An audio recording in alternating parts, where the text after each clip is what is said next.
Ransomware is a malicious software that infects computers and restricts user access to certain aspects until large ransoms are paid.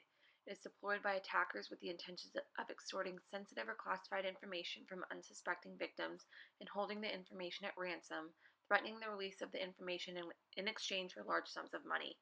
While almost all ransomware infections are opportunistic, very rare instances of cyber threat actors specifically target a victim. Essentially, this strategy is one of the most effective and prolific criminal business models in existence in modern times. The first evidence of ransomware's use emerged in 1998 when the PC Cyborg strain used symmetric encryption to prevent access to files. But it wasn't until 2012 that the Revtron worm, the first strain of malware that would hold data hostage until a ransom payment was made, came into action.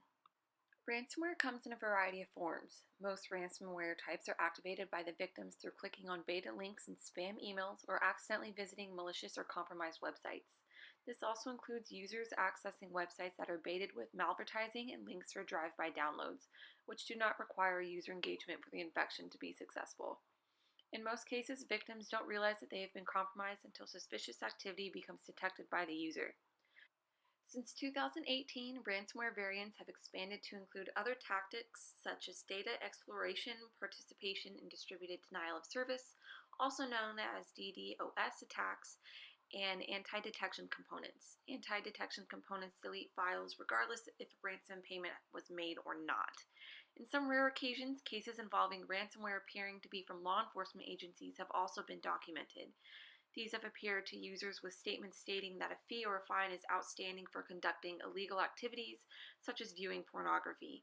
These tactics have become so complex that hackers have been able to access estimated geographic locations based on the user through different methods to name local law enforcement agencies, and therefore making the attack more realistic. There are typically 5 necessary steps for ransomware to be activated. Most of these attacks begin with some sort of social engineering exercise, usually in the form of a link or attachment. The intention is for users to click the link or attachment to activate the malware. Attackers capitalize on fear and panic in their victims, causing them to click on a link or pay a ransom, and user systems can become infected with additional malware. Ransomware displays intimidating messages similar to these ones as followed. Your computer has been infected with the virus. Click here to resolve the issue. All files on your computer have been encrypted. You must pay this ransom within 72 hours to regain access to your data. Those are a couple examples. Once the malware has been activated, it hijacks control of the system and allows certain files to become encrypted, permitting for the hacker to access the system's information while denying access to the user. Then the victim is provided with a notice with a demand for a ransom payment. In order to be paid, the victim must be aware of the criminal's request. Typically, the notice is reflected in the form of a screen displaying specific demands and how the victim can regain access. Once the hacker is able to identify and encrypt certain file types or deny access to the entire system and the full ransom is paid, attackers return full control to the victim. It is in their interest to do this. Failure to do so would mean few organizations would be willing to pay if they didn't believe that their data would be restored. Ransomware targets home users, businesses, and several other victim types.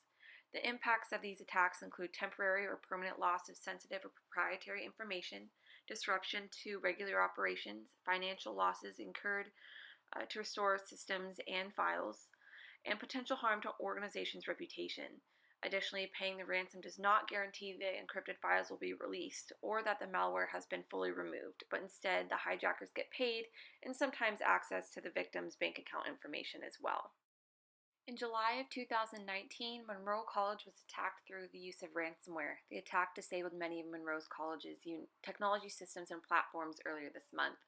Students and faculty and staff members were locked out of the college's website, learning management systems, and email, with hackers demanding payment of around $2 million in Bitcoin to restore access. Also, Grinwell, Oberlin, and Hamilton colleges were subject to a ransomware attack on their admission systems earlier this year, but the attackers demanded just a few $1,000s, which was later reduced to $60. Local government, police departments, and health organizations have also been recently attacked.